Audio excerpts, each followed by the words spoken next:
सभी साथियों को जय भीम, जय भारत।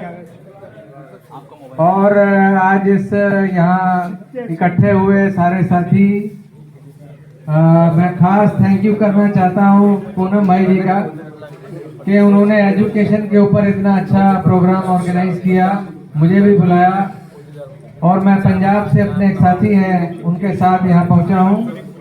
और यहाँ प्रवीण सर आए हैं, उनके हम देखते रहते हैं उनको सोशल मीडिया में। और मध्य प्रदेश से बेगवाल सर आए हैं और भी गुजरात के अलग अलग जिलों से और भी कई जगह से आप लोग यहाँ पहुँचे हैं। तो प्रोग्राम तो लगभग अब समाप्ति की तरफ है, लेकिन मैं 2-3 बातें आपसे थोड़े से समय में कहना चाहूँगा। तो इसीलिए आपसे रिक्वेस्ट करूंगा कि आप थोड़ा सा पेशेंस के साथ 2-4 मिनट बात को ध्यान से सुने। मेरे बारे में थोड़ा आपको पूनम जी ने बताया कि मैं वैसे तो जालंधर डिस्ट्रिक्ट से हूं, पंजाब से, लेकिन मैं काफी साल कनाडा में रहा। मैं कनाडा का परमानेंट रेसिडेंट भी था, पीआर भी था। साथियों थोड़ा सा ध्यान से सुने, 2-4 मिनट की बात है, फिर प्रोग्राम तो आज समाप्त है। तो मैं 4 साल पहले कनाडा की अपनी पीआर छोड़ के वापस इंडिया आ गया था कि हम अपने समाज को एजुकेट करने के लिए महापुरुषों के मिशन के ऊपर में ज्यादा से ज्यादा काम करें। और उसके बाद मैं वापस आया तो पूनम जी अपनी टीम के साथ पंजाब आते रहते हैं, सर भी आए थे, मिले थे, और भी कुछ साथी भरत भाई मिलते रहते हैं। दोनों का लिखो। तो इन्होंने हमें बताया कि हम एजुकेशन के ऊपर यहाँ पे ट्रस्ट चलाते हैं। तो मैं 1.5-2 साल पहले यहाँ उदयपुर एक प्रोग्राम में आया था, तो मैं यहाँ इनको मिल के गया था, यहाँ सारा देख के गया था। हमने भी एक एसोसिएशन बनाई है जिसका नाम हमने ईटा रखा है, इंडिया ट्रांसफॉर्मेशन एसोसिएशन। थोड़े ही समय पहले हमने 4-5 महीने पहले उसको शुरू किया है पंजाब में, जालंधर में।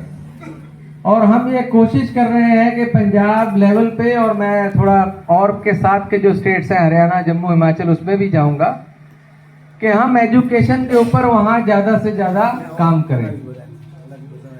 मैं जब कनाडा से आया तो मैं पूरा इंडिया घूमा।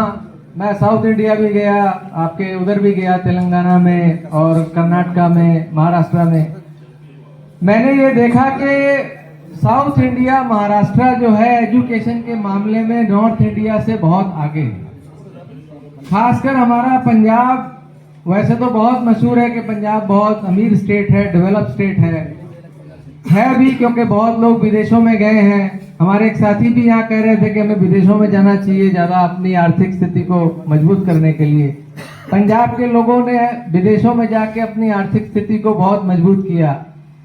खेती अच्छी होने की वजह से भी पंजाब पहले से थोड़ा डेवलप रहा। लेकिन शिक्षा के मामले में हमने एक आर्टिकल पढ़ा तो पंजाब इंडिया में 16वें नंबर पे है, 16th नंबर पे। तो एजुकेशन, क्योंकि हमारे महापुरुषों का भी जो मिशन है उसका भी पहला वर्ड एजुकेट है, एजुकेशन है। तो हमने ये देखा कि एजुकेशन के बगैर हमारा समाज, हमारा देश कभी भी सही मायने में डेवलप, तरक्की नहीं कर सकता। तो उसको फोकस करके हमने एसोसिएशन शुरू किया है।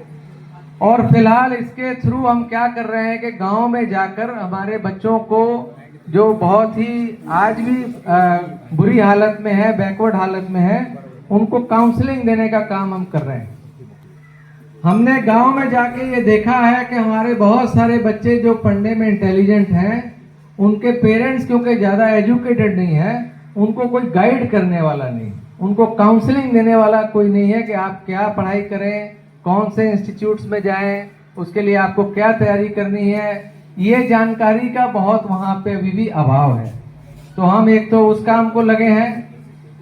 दूसरा हमने ये भी देखा है कि गांव में हमारे बच्चे जो 2 सब्जेक्ट बहुत जरूरी है तरक्की के लिए, एक साथी यहाँ कह भी रहे थे कि इंग्लिश बहुत जरूरी है। शायद वो IAS अफसर जो कह रहे थे कि हमने इंग्लिश पे बहुत मेहनत की। हमारे एक पॉलिटेक्निक में मैं प्रोफेसर को मिला जालंधर में, उन्होंने हमें बताया कि मैथ का सब्जेक्ट बहुत जरूरी है। हमारे बच्चे मैथ में कमजोर होते हैं, इसलिए वो साइंस में कमजोर रह जाते हैं। जब वो साइंस में कमजोर रह जाते हैं तो वो ज्यादा लाइफ में आगे नहीं बढ़ पाते। तो हम ट्यूशन के ऊपर भी काम करेंगे कि गांव में जाकर मैथ और इंग्लिश, ये जो दो इम्पोर्टेंट सब्जेक्ट हैं जिसमें हमारे बच्चे कमजोर रहते हैं, उन पे भी हम काम करें। और इसके आगे फिर हमारा एक फ्यूचर प्लान है, हमारे मेघवाल सर से मैं डिस्कस भी करूंगा कि जो कोचिंग है, कोचिंग का भी बहुत अभाव है जालंधर में, पंजाब के स्टेट शहरों में ज्यादातर कोचिंग या चंडीगढ़ में है, जहां हर बच्चे पेरेंट्स भेज नहीं पाते अपने बच्चों को, या फिर दिल्ली में है। तो कोचिंग के ऊपर भी हम आगे काम करेंगे और हम इस तरह से कोशिश कर रहे हैं कि समाज को ज्यादा से ज्यादा एजुकेट करें ताकि हमारा समाज आगे बढ़े और हमारे महापुरुषों का सपना पूरा हो और हम मिलजुल कर एक अच्छा समाज, एक अच्छा देश बना सके।